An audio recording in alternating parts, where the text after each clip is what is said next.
This story, reminiscent of the powerful storytelling of Brian Randall Stevenson, founder of the Equal Justice Initiative, highlights not only the cruelty of prosecuting children as adults but also the immense trauma that results from systemic neglect. What if I told you that in America, we send 10-year-olds to adult prisons?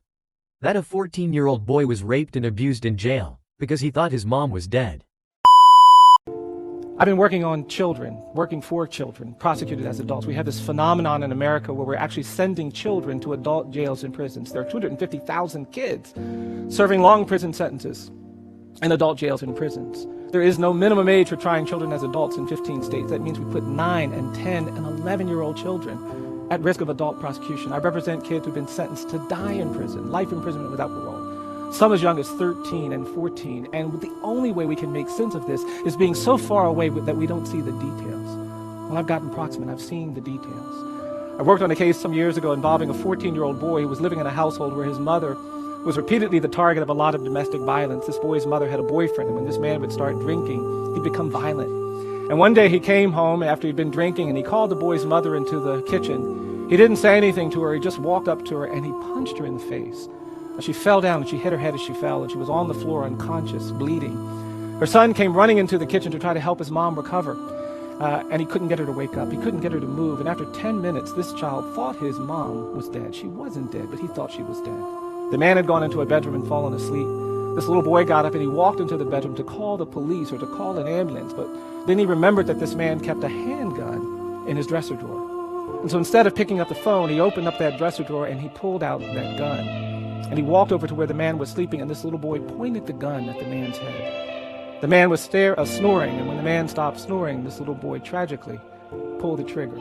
He shot the man in the head. The man died almost instantly. This boy was very small for his age. He was about 5 feet tall. He weighed less than 100 pounds. He'd never been in trouble before. He had no prior juvenile adjudications. He was the kind of kid that might have been tried as a juvenile, but for the fact that the man that he shot and killed, his mother's boyfriend, well, that man was a deputy sheriff. And because he was a deputy sheriff, the prosecutor insisted that this child be tried as an adult. And they immediately certified him to stand trial as an adult, and they put him in the adult jail.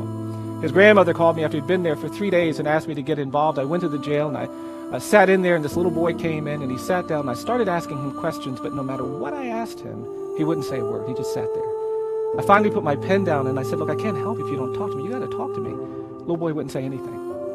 I got up, I walked around the table, I pulled my chair close to him, I said, come on, you got to talk to me. I can't help you if you don't talk to me. You got to talk to me. And he just kept staring at the wall. He would not say anything. Couldn't figure out what to do. And at some point, I decided to just lean on him. I don't even know why.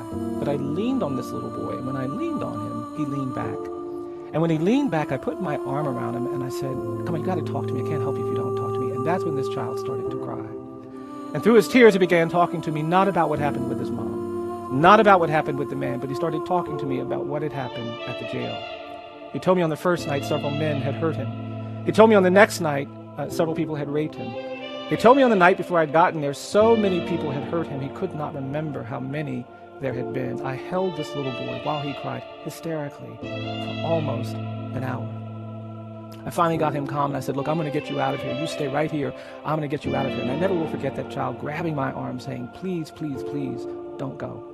I said, no, it's okay. I'm going to be right back. You stay right here. And I left that jail. And the question I had in my mind was, who is responsible for this? And the answer is, we are. We are. We've created this distance from the poorest and most vulnerable children in our society. We've allowed them to kind of fester and fend and cope with unimaginable problems. We've gotten so far away we don't see the trauma and the injury and the cruelty that we are subjecting them to by our distance. Many of you have heard your whole life that if there's a bad neighborhood, you stay away from it.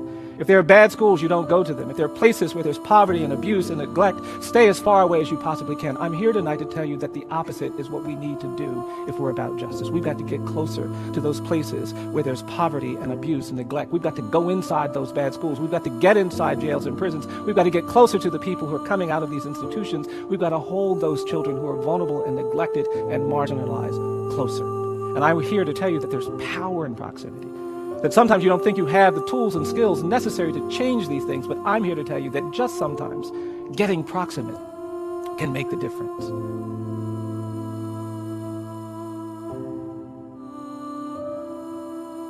you.